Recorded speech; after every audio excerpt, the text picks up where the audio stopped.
Welcome to Voters First, the 2022 Ohio Gubernatorial Democratic Primary Debate. Sponsored by the Ohio Debate Commission. Coming to you live from Central State University in Wilberforce, Ohio.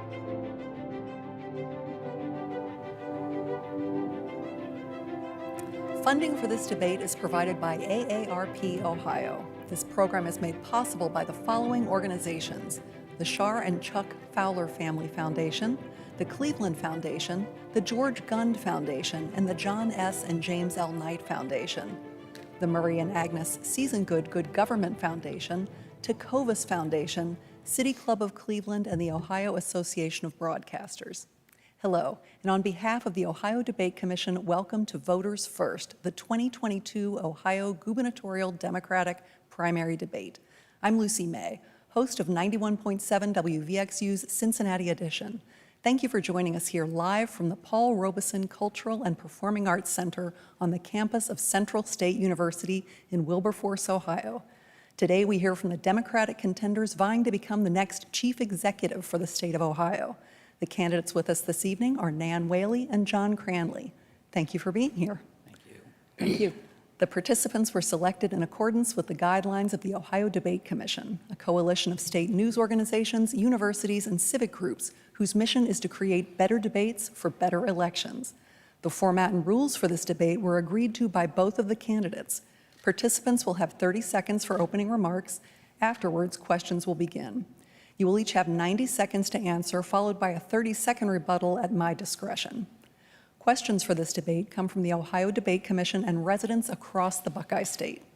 We remind the audience to mute your phones and refrain from applause, making noise, or attempting to participate or influence the debate.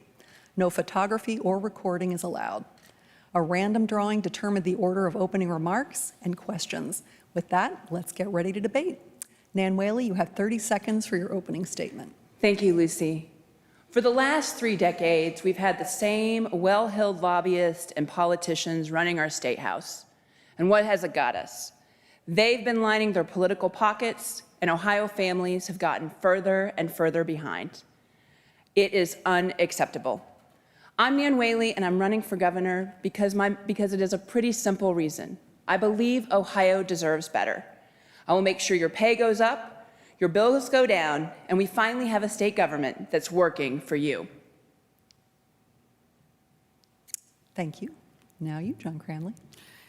It's great to be here at this historic Black college, Central State. As governor, I will have your back. I'm John Cranley, and I'm running for governor because Ohio deserves a comeback. And I've been leading comebacks my entire life. As the co-founder of the Ohio Innocence Project, we have freed people from prison who were innocent, bringing back their freedom. As mayor of Cincinnati, I helped lead the only comeback of a major city in Ohio, where growth is up, and we'll do the same for Ohio. Terrific. Our first question goes to Nan Whaley. And our first question comes from Scott in Arlington. It's an overarching question about bipartisanship and doing what's best for Ohio. He wrote, "With so many people practically at each other's throats over a host of issues, how do you see your role to bring Ohio together?" I think most Ohioans want their politics to work for their families and make sure that their families are better off. And sadly, we don't see that a lot at the State House. What we see is a lot of partisan bickering and a lot of just one way is the highway kind of work. And as mayor of Dayton, we've had to bring people together, like passing high-quality universal preschool, where the Dayton Chamber of Commerce, teachers, everyone came together to pass it, to make our kindergartners ready for school, and to cut really costly child care costs for families. That's the kind of work you do as a mayor, and I'm proud of the work I've also done to help President Biden pass the bipartisan infrastructure bill as president of the U.S. Conference of Mayors, bringing 500 mayors from over 50 states of both parties to say, look, we need to have broadband, roads, and bridges for our communities. And what has Mike DeWine done during that time? Said what's politically convenient over and over again, but when the rubber meets the road, he is only willing to stand with the radicals in his party. We have seen it time and time again. He is too weak to really lead Ohio. Now, I'm really proud to have the support of U.S. Senator Sherrod Brown, 190 other elected officials across the state, because they know I am the candidate that can bring people together and to get things done for our communities and our families in Ohio. Thank you. Mr. Cranley, same question to you. With so many people practically at each other's throats over a host of issues, how do you see your role to bring Ohio together? Teresa Fetter, who is here, my running mate, the longest-serving Democratic woman in the General Assembly, as she and I have traveled the state, what we hear over and over again is the same thing. Ohio needs a comeback. This is the state of John Glenn and Neil Armstrong, of Thomas Edison and the Wright brothers, the state of Toni Morrison and Jesse Owens. The future used to happen here. But after 30 years of one-party corrupt rule, the average Ohioan is making less money than the average American. We need a comeback. In Cincinnati, we grew wages. We increased the size of the middle class. We've reduced poverty 1.5 times faster than the state of Ohio. Teresa and I have a plan to rebuild Ohio.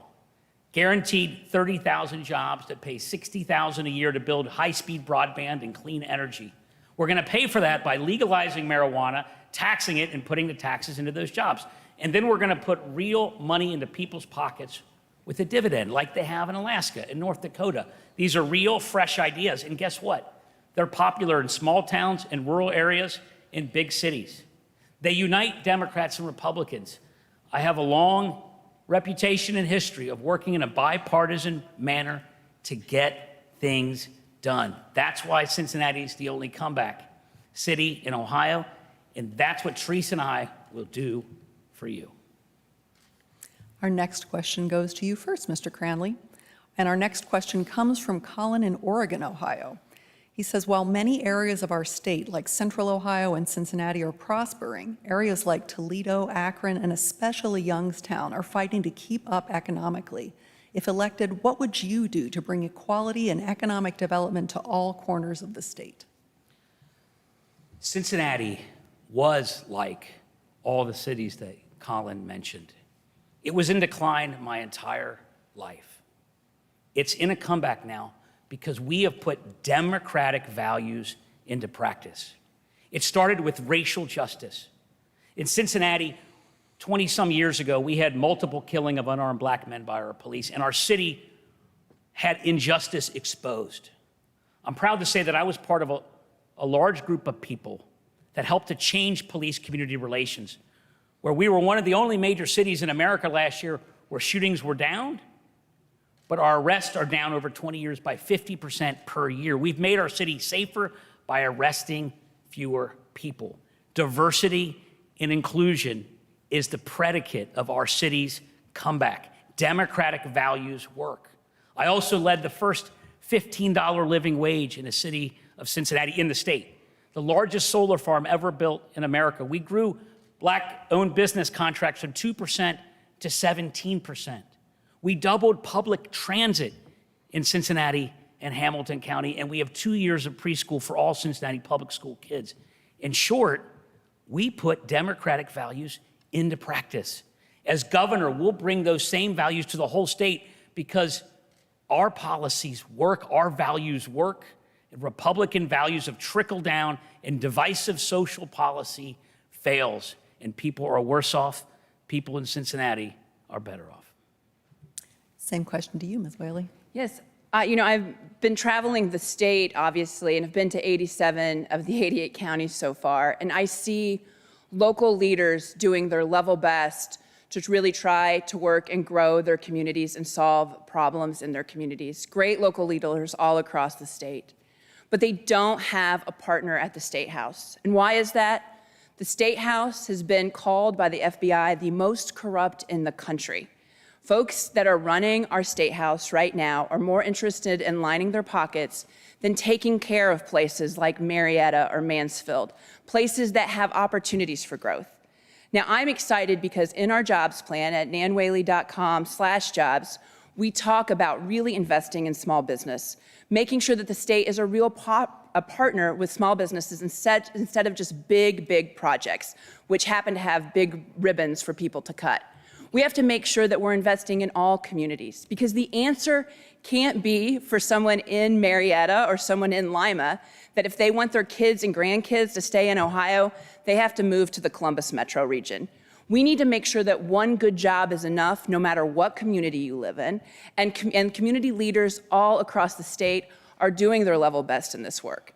They're just not getting the real partnership that they deserve from the Ohio State House. Our next we have two questions involving energy and gas prices, and the first one will go to you first, Ms. Whaley. Tim in Mansfield and Denise in Akron both asked questions about the state's energy policy. The first of those questions is twofold, focusing on Ohio's energy policy. Ohio has been criticized for moving backward on energy policy with House Bill 6, Senate Bill 52, and other policies. What do you plan to do in regards to that energy policy? And as a second part to that question, what will you do to help Ohioans make the transition from fossil fuels to clean energy from their homes to their cars to the industry here? Look, Ohio led the last industrial revolution, and there is no reason why we can't lead this next revolution in renewable energy. But of course, because the first energy corruption scandal, the largest in Ohio history, happened, rolling back all of the renewable energy policies we have in the state. Now, we need to invest in the future and future technologies. This is in our jobs plan to really make sure that we are building the solar panels and wind turbines right here in Ohio, which are good-paying jobs that provide for a family. And frankly, if you look at the numbers, Michigan and Pennsylvania are eating our lunch when it comes to this good-paying jobs in manufacturing, because the legislators and Governor Mike DeWine decided to invest in old technology rather than investing in new. Under the Whaley administration, we'll make sure that we're investing in renewable energy.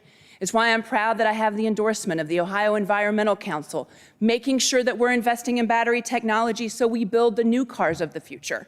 That's the kind of leadership we need to make sure that we are bringing good-paying jobs everywhere across the state, and we're really investing in our future workers. We're not seeing that right now at the State House because they are politically motivated by whatever well-heeled donor comes through their door, rather than what Ohio families truly need, which is one good job to provide for their family. Same question to you, Mr. Cranley. What do you plan to do in regards to the state's energy policy, and what will you do to help Ohioans make the transition from fossil fuels to clean energy from their homes to their cars to the industry here? When Donald Trump pulled out of the Paris Climate Accord, I had a press conference when I was still mayor of Cincinnati, and I promised that Cincinnati would meet the climate reduction goals, the carbon reduction goals, and we have. People all around the world agreed, and America agreed to pick up the slack. People say that, but very few did it. I'm proud to say that I led the effort to build the largest solar farm ever built in America by a city. And the city government services of the city are now carbon neutral. We have 330,000 individual solar panels, 750 football fields worth of solar. And by the way, we're not paying up for it in Cincinnati. We're saving money. Clean energy works. And I promise you, as governor, through purchasing of energy on behalf of the state, I can expand buying consortiums like that throughout the state. But that's not all. As Nan said, HB 6 is the worst and most corrupt bill in the history of the state, and it gutted clean energy standards. I will fire the public utility commissioners that Mike DeWine appointed that gave us that bill and replace them with clean energy advocates that are public utility commissioners, not private utility commissioners. We can both insist that our utilities invest in clean energy, clean up the corruption, and of course, Teresa and I are also going to offer an energy dividend of $500 per family per year, like they have in Alaska and North Dakota. This next question goes to you first, Mr. Cranley.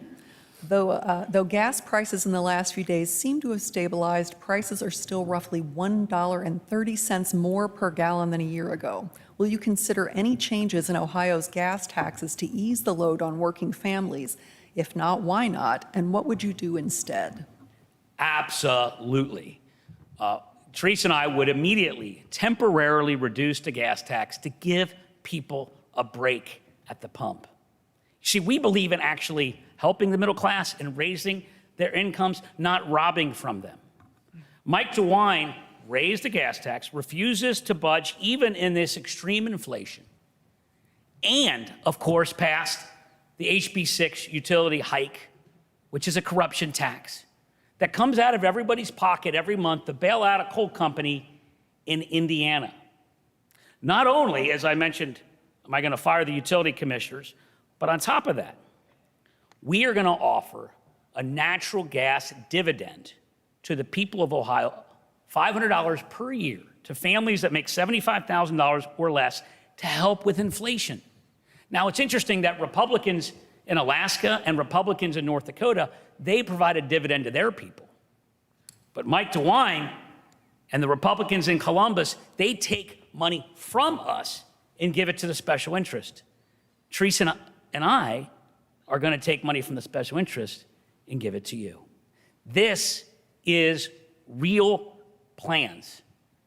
Lower gas taxes, a dividend, clean up the corruption, and get rid of the corruption tax of HB 6.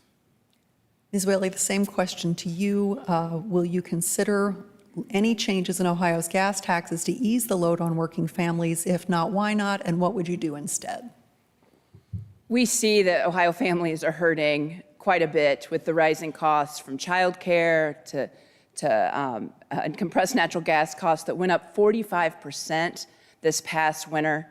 And I actually called on Governor DeWine this past winter to put a cap on utility costs, particularly when it comes to compressed natural gas. And of course, he did nothing. As governor, we'll make sure that we lower costs for everyday Ohioans, like utility costs and like investing in childcare. What we've seen over the past couple of years, frankly, across America, is 2 million American women have opted out of working because they simply cannot pencil childcare out for their families. Childcare right now costs about $14,000 for a family every single year. And by the state actually investing it, we can raise wages for childcare workers who are taking care of our best and most precious asset, our children, and then also making sure that we have childcare available for every single family. Look, I think we definitely recognize and know that the cost for a family is getting harder and harder to make ends meet. And this is personal to me. As someone that grew up working class, I've seen how hard it is personally from my mom and dad when my dad got laid off, trying to make ends meet, and for families to do whatever means possible to make sure that they get their kids fed, to bed, and pay the home mortgage. We need a governor from the middle class that really understands that. This next question goes to you first, Ms. Whaley. Several Ohioans wrote questions about gun violence, including Donna from Columbus, John from Newton Falls, and Jim from Xenia, among others.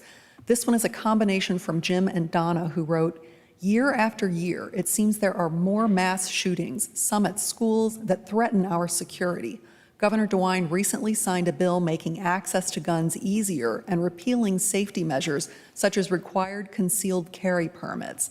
How do you intend to address gun safety in Ohio and protect people from more incidents of gun violence and mass shootings?" On August 4th, 2019, I witnessed the day after when we had lost 9 of our neighbors in Dayton and 27 more injured. And we held a vigil in the same place where we had lost our neighbors just hours earlier. And Governor Mike DeWine took to the stage to speak. The people in Dayton shouted in frustration, "Do something." And Governor DeWine said that he would indeed do something to deal with gun violence and create gun safety rules. Never in my worst nightmare did I think that the thing he was going to do was to actually make it worse. Our communities are now less safe because of extreme radical agenda items like stand your ground and permitless concealed carry, which actually makes our police officers less safe. We deserve better. As governor, I'll fight for universal background checks, something that 9 out of 10 Ohioans agree with, and we'll make sure that we get it done. 9 out of 10 Ohioans don't agree that the Ohio State Buckeyes are the best football team. We need to make sure that we're bringing common sense agenda items to the state. Mike DeWine is too weak to get this done because at the end of the day, we've seen this on gun violence, on redistricting, on COVID. He does what is convenient at the time politically, and then when the rubber meets the road, he is too weak to stand up to radicals. We deserve better. Same question to you, Mr. Cranley. How do you intend to address gun safety in Ohio and protect people from more incidents of gun violence and mass shootings? Well, first of all, I agree with Nan. Mike DeWine did make it worse. Signing that outrageous bill, as well as Stand Your Ground, is a stain on his soul. You know, Mike DeWine and so many Republicans, they like to act like they're on the side of law enforcement. Well, law enforcement said this will get cops killed. This will get firefighters killed. Mike DeWine has basically said it's open season on the cops. I know better than you how to keep communities safe. Well, Nan and I have both had to deal with mass shootings. It's awful. You comfort the families next time. Second, gun violence is obviously covered in mass shootings. It's obviously covered in urban violence. It's also the leading cause of gun violence in America is suicide. Gun violence is a public health epidemic. You know, I discovered during the mass shooting in Cincinnati on Fountain Square that the same week there was a drive-by shooting in a public housing project that shot 2 people, didn't get any attention. Inner city violence and suicides are caused most of the time by a lost or stolen gun. And so when Nan and I pushed for background checks and didn't get them, I led the effort to create a gun buying consortium across this country to pool cities who are buying guns for our police to put pressure on the gun industry as consumers of guns to have better practices to keep guns out of the wrong hands. This is leadership. This is action. And I promise you, I will push for background checks, red flag laws, but as an executive, I will lead as well. Thank you. This next one goes first to you, Mr. Cranley. It's on COVID-19. The pandemic has impacted the country and Ohioans for more than 2 years now. There has been controversy about vaccine and mask mandates at work, school, and beyond. How do you think Ohio should move forward to come out of the pandemic stronger than ever? And do you support vaccine and mask mandates? This has been an unbelievably difficult time to be in positions of leadership. Nan, myself, the governor, have all had to lead during this just craziest of time. I see my son who is here and him being out of school, like so many other kids and families dealing with this. Many people have died. One of my best friend's parents died of COVID. We're all still dealing with the after effects of this ongoing pandemic. What I can promise you is this, that as governor, Teresa and I will fully staff public health. We will make sure that we have a multiple year supply of PPEs. We will have an infrastructure of human resources of contact tracing so that we will not be caught unawares as we were this time. Because of course there'll be more pandemics in the future. Fundamentally, I believe this country and the state has defunded public health for a very long time. And Teresa and I are going to fix that. And as we fix that, we're also going to repair the mental health damages that were done during so much isolation. We will invest in optional opportunities for education, remediation, optional help for businesses that struggled. And we will continue to provide the medical care, including mental health care, that this state and the people of this state so desperately need. Same question to you, Ms. Whaley. How do you think Ohio should move forward to come out of the pandemic stronger than ever? And do you support vaccine and mask mandates? Look, I think over the past couple years, we've seen some tremendous leadership out of our local leaders who have really led through this pandemic. And frankly, at the beginning of the pandemic, when Dr. Amy Acton was in charge of public health, we saw tremendous action out of the state. But again, we saw where Mike DeWine just could not stand up to extremists in his party. And the best example is in 2020, when we had no vaccine and we had no testing. We actually saw him on one day say he'd have a mask mandate and less than 24 hours would flip because he could not stand up to radicals. Now look, as mayor of Dayton, I was the first city in the state to pass a mask mandate to keep our communities safe, during the time we had no vaccine or testing. And we've used public health as our North Star in this work, at the same time while making sure we get our economy open and getting our kids in school. Dayton fought hard to make sure our kids were safe, that they got vaccines, but then also made sure that when younger people couldn't have vaccines, that they had masks to keep them safe too. And I called on Mike DeWine last year to make sure, instead of him just wringing his hands, begging people to do the right thing, that he stood up for schools. Because I think the most important thing we learned during the pandemic, including how when we're in this together, we can really make a difference, that our schools and children must be in schools, and we have to make them as safe as possible. Having masks in schools made our schools safer. Mike DeWine was too weak to stand up to radicals in his party to even protect our children. This next question goes to you first, Ms. Whaley.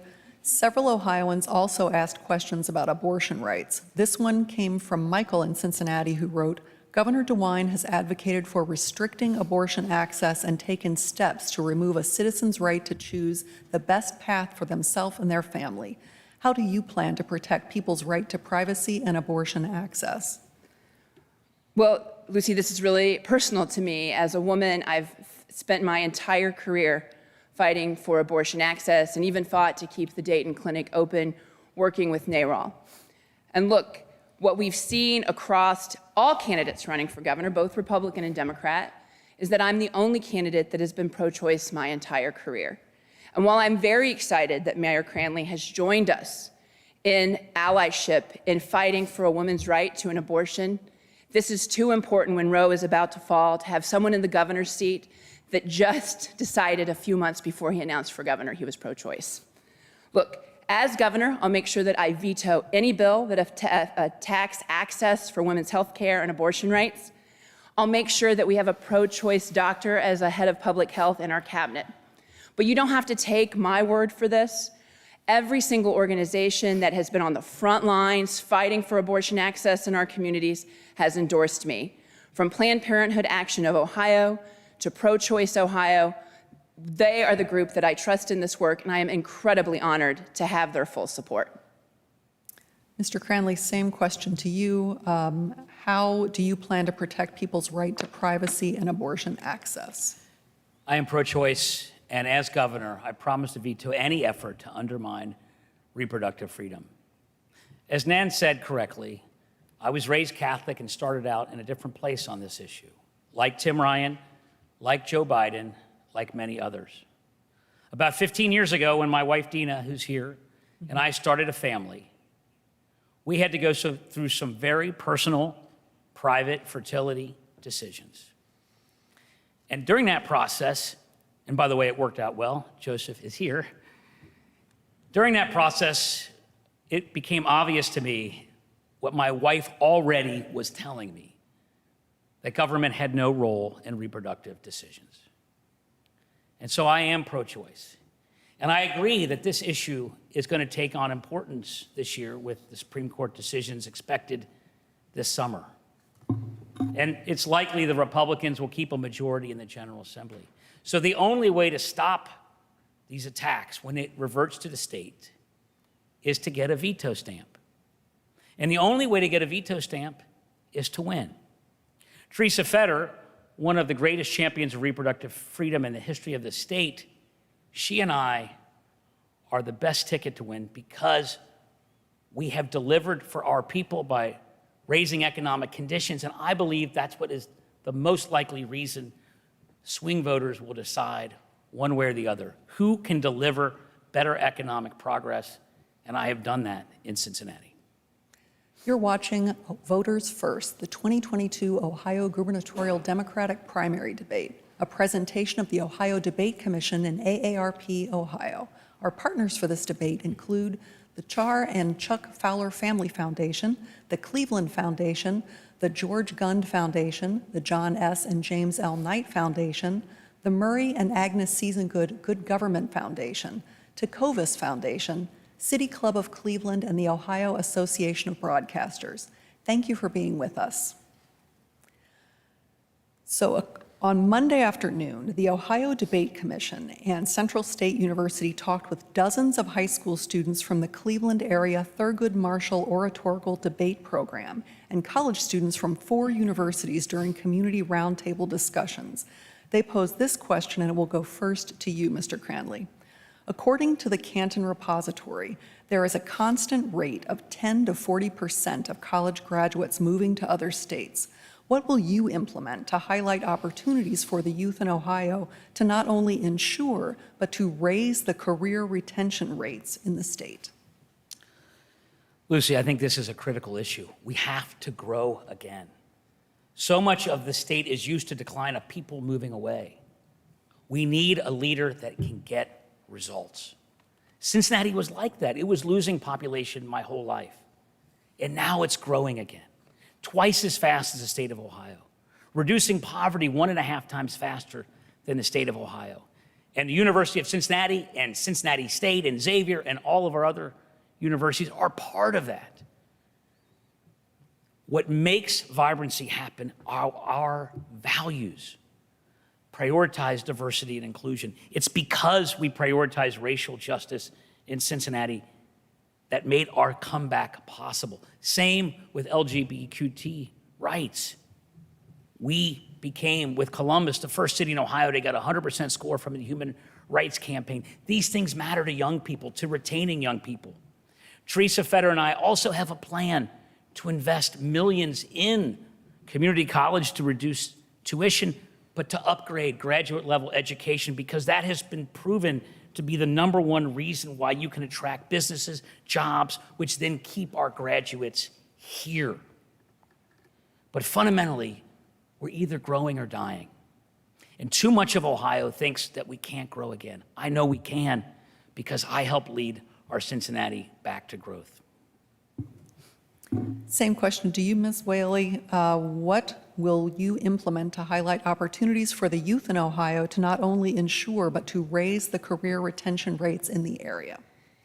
Yes, Lucy, the answer to Ohio's adults, young adults, can't be if you want a good job, move to Columbus, right? Lots of young people want to live near their parents and grandparents. They want to be able to raise their family in that supportive environment, but too often they can't because they can't find a good paying job. And this has been the way that the state has been investing for the past 2 decades. Making sure they had this failed policy idea that if they cut taxes on multinational corporations and the wealthy, that suddenly all of our communities would get stronger and richer. It clearly hasn't worked. They cut funding to our communities so they couldn't grow and build. And frankly, now our largest export is our college graduates, because they have to look for a good paying job, if not in Columbus, on the coast. It is not an answer for our state. That's why I'm really proud of our jobs plan, to make sure that one good job is enough no matter what community you live in. We want to do that by investing in new technologies like renewable energies and battery technology, making sure that we have good union paying jobs in manufacturing, and making sure that the state actually funds communities to grow small business. Now, this is something really important to my running mate, Cheryl Stevens, who talks about how small businesses are typically women-owned and African-American-owned, and we can build them all across communities, big and small. And I'm also talking about small business, not like the federal government does, where it's 500 employees or less. In Dayton and other communities, that's a big company. 50 employees or less, and really making sure that we grow the next generation of entrepreneurs so young people have a choice to live in the communities they grew up in. Thank you. This next question goes to you first, Ms. Whaley. Our next question focuses on police accountability and reform, coming from Cynthia in Canal, Winchester.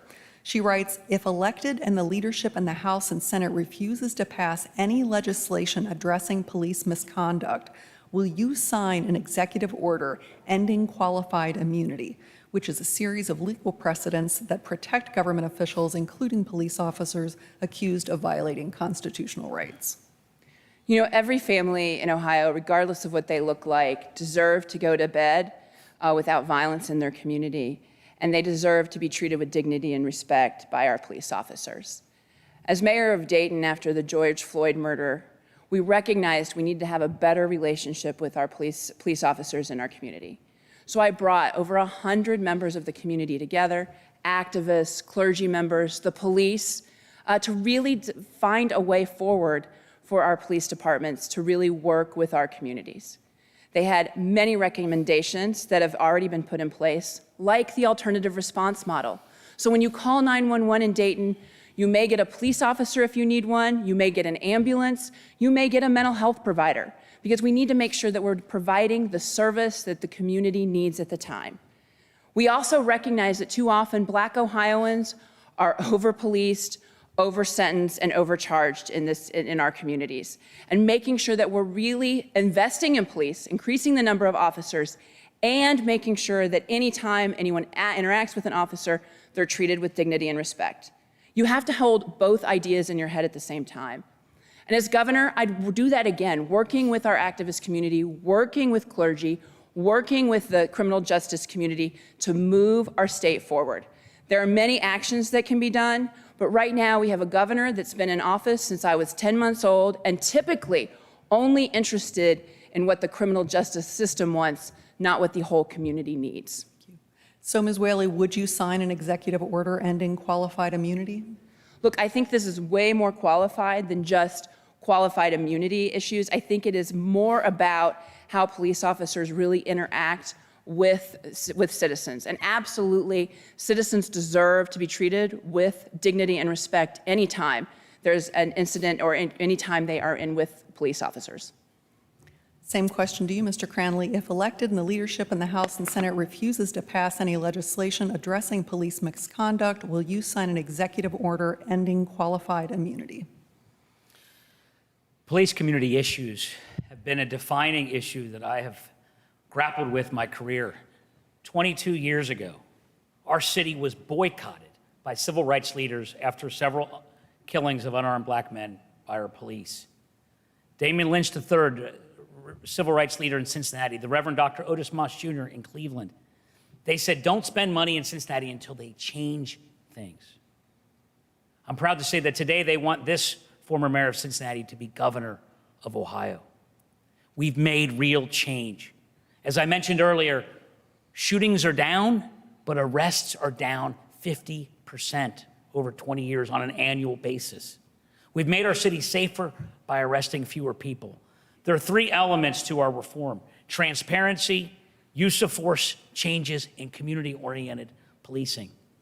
As mayor, we became the first big city to get body cameras on the vast majority of our police officers. And now they come on automatically, so you don't have to worry about someone forgets or doesn't forget to turn it on. After the murder of George Floyd, I helped write a report on police reform nationally. And then, when there were cries for further reform, on discipline reform for officers who do something wrong, that they are fired and stay fired or stay punished and not get returned by arbitrators, I led the effort, the first major city in America, to get arbitration reform to make it easier to discipline officers. So, Mr. Cranley, would you sign an executive order ending qualified immunity? No, but I would do this. I will sign an executive order that will license police officers, and as the executive of the state, we have the ability to license officers, and we will have use of force changes. We will have body cameras on officers across the state. We will also put in the kind of community-oriented policing that we did in Cincinnati. Thank you.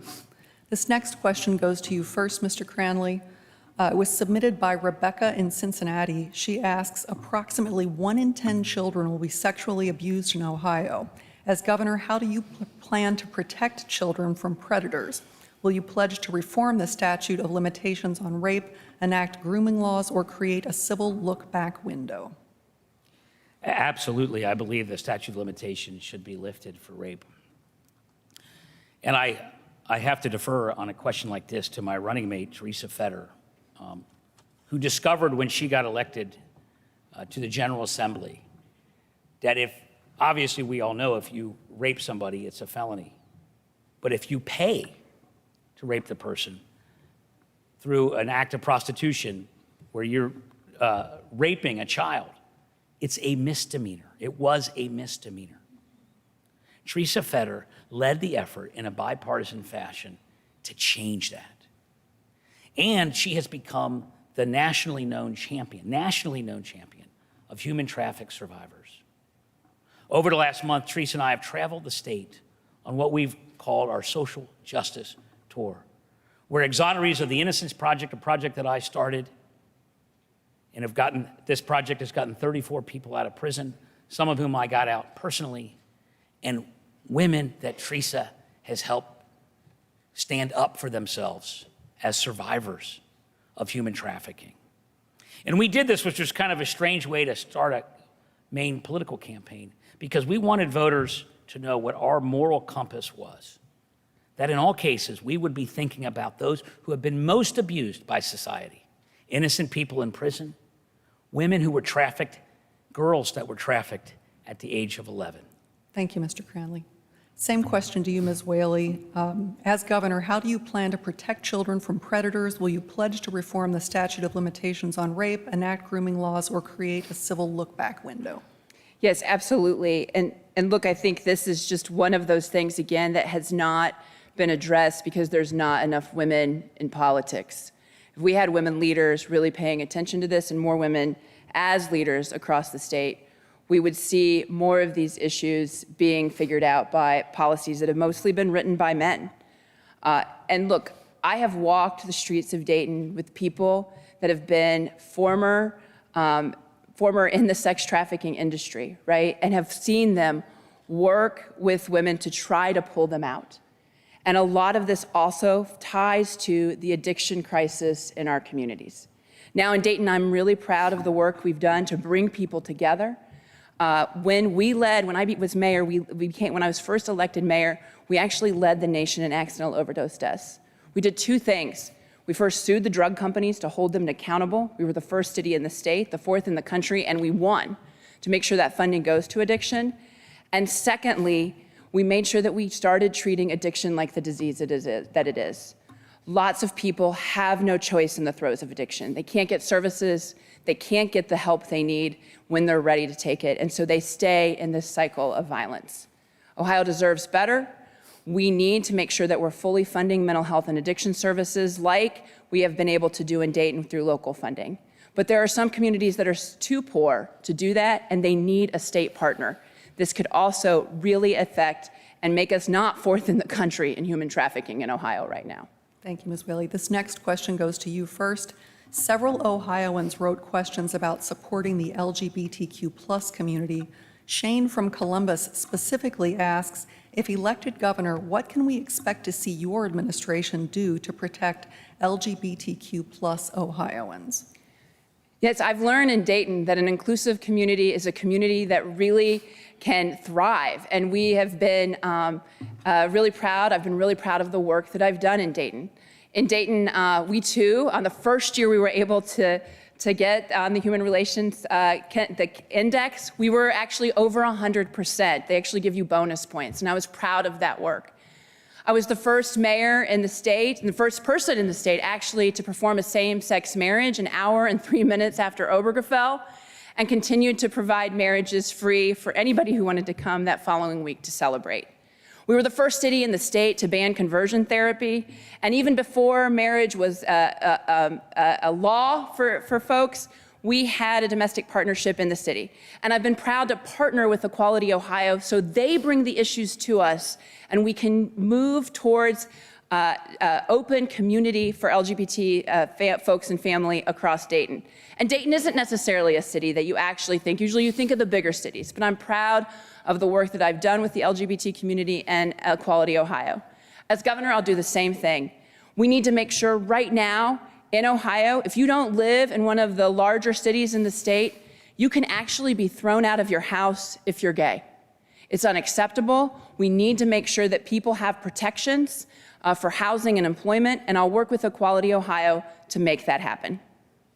Same question to you, Mr. Cranley. If elected governor, what can we expect to see your administration do to protect LGBTQ+ Ohioans? I will fight with them, stand with them. And I think there is, in particular, the importance to stand with our trans community which is being demonized all across this country. Teresa and I will always be a moral voice, but more than voice, action. Like race relations, Cincinnati had a terrible history on LGBTQ rights. I'm proud. I thought, according to Mr. Seelbach, my former colleague, that we were the first city to ban conversion therapy, but I'm glad we both did it, and we'll let that get worked out later, but the important thing is that we did it. We were the first city in Ohio to provide comprehensive medical services for our trans citizens and our trans employees of the city of Cincinnati. Along with Columbus, the first city in Ohio to become 100% scored by the Human Rights Campaign. And at the beginning of my career, before some of the politics on it moved and it became more popular, I fought to add sexual orientation after a transgender man was murdered in my city. And that became the first LGBTQ-friendly law in many years in the city of Cincinnati. That followed by a civil rights movement to repeal this odious provision of the city charter. I believe that embracing people has been, with race relations improvements, the cornerstone of our city's comeback, and it'll be the cornerstone of Ohio's comeback. Thank you, Mr. Cranley. This next question goes to you first. Political scandals in Ohio were also a hot topic in the questions submitted by people in Ohio. Zach from Strongsville, Sophie from Columbia, and Kathy Ann from Fairview Park were just a few of the people wanting to know how you're going to fix it. Sophie specifically writes, "The last few years in Ohio state politics has been a corruption-fueled nightmare. What would you do to restore faith in state government in general and specifically at the State House?" The most important thing we can do is fire Mike DeWine. Mike DeWine appointed the utility commissioners that gave us HB 6, which according to the FBI is the most corrupt bill in the country. This is a bill that raises everybody's monthly energy bills to bail out a coal company in Indiana. But that should be no surprise because a couple years ago, he was an apologist for ECOT, the previous worst scandal in the history of the state. Mike DeWine has consistently overseen corruption, and guess what? Over time, the average person is poorer than they were before he got into public life or before he became governor relative to the national economy. In Cincinnati, it's been the opposite. But the first thing we're going to do, like Dick Celeste, the great Democratic governor, is fire the utility commissioners because they're not public utility commissioners, they're private utility commissioners. When Dick Celeste ran and was elected in 1982, he said he would fire the utility commissioners, and he did. And at midnight, when I'm sworn in, I will fire the utility commissioners and replace them with commissioners committed to clean energy, protecting the consumer. And we will reinvest in renewable energy. And in all cases, we will act honorably and ethically and put the people first. His corruption led to taking money out of your pocket to give it to the special interest. Teresa Feder and I have a different idea, which is take money from the special interest. Thank you, Mr. Cranley. And create a dividend for you. Same question to you, Ms. Whaley. The last few years in Ohio state politics has been a corruption-fueled nightmare. What would you do to restore faith in state government in general and specifically at the State House? To be named, as Ohio has, as the most corrupt state house in the country takes a lot of work by the FBI, frankly. And any corruption, big or small, is a breach of trust in our communities and in our democracy. And frankly, Mike DeWine has been complicit in this whole piece. He got First Energy to fund his campaign, and in return, he gave them everything they wanted, including $1 billion bailout we're paying every single month on our electric bill. They wanted their top lobbyist to be the top utility regulator. Done. When First Energy settled with the Department of Justice in the largest settlement in American history from this corruption scandal, they admitted that they paid the guy $4 million to look out for them, not us. And look, this has been going on for decades. These guys, big donor, electronic classrooms of tomorrow where they had no students, sucking money out of public schools. Big donor, payday lenders, egregious interest rates, sucking money out of our poor communities. The first thing I did when I announced I was running for governor was to put forward an anti-corruption plan to make sure the politicians don't police themselves, that we make sure that we stop the revolving door. You can work for the government or you can work for corporations. You can't work for both. And making sure that there's transparency on who's spending money in our campaigns. Ohio deserves so much better than the corrupt government they're getting from the State House. Thank you, Ms. Whaley. This is going to be our last question. We're running out of time, so you'll each have 60 seconds to answer it. It'll go first to you, Ms. Whaley. A number of people in the state submitted questions related to climate change, including Andrea from Cincinnati. She specifically wrote, "What will you do to help make Ohio a leader in mitigating climate change?" You have 60 seconds. Well, Lucy, I think this is really important to make sure that we can have good paying jobs by investing in the future economy of renewable energy. And this first energy scandal, House Bill 6, actually rolled back all the renewable energy standards in Ohio. That's why Michigan and Pennsylvania are eating our lunch right now, because we're not even investing in this opportunity of the future of our jobs and good paying jobs too. Now, as I mentioned, I'm excited that I am working and have been endorsed by the Ohio Environmental Council, Senator Sherrod Brown, and over 190 elected officials across the state, because they know I'm the candidate that can get this done, that one good job is enough at the same time while investing in future technologies. Too often, because our state is so corrupt, we've been investing in old technologies because that's where the big donors are. We need to be investing in our future, in our children, and childcare, but also making sure that these good paying jobs that are the future are right here in Ohio. Mr. Cranley, same question to you, 60 seconds. As I mentioned, I led the effort to build the largest solar farm ever built by a city in America.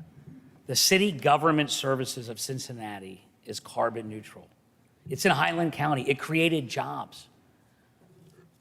After we broke ground, Mike DeWine signed a bill that says local government can now tell farmers that they can't build wind and solar. Think about that. The party that's supposed to believe in property rights now thinks they know better than farmers. I believe farmers should be encouraged to do wind and solar. And as I said earlier, I will expand wind and solar around the state. You know what else I think farmers should be able to grow if they want? Marijuana.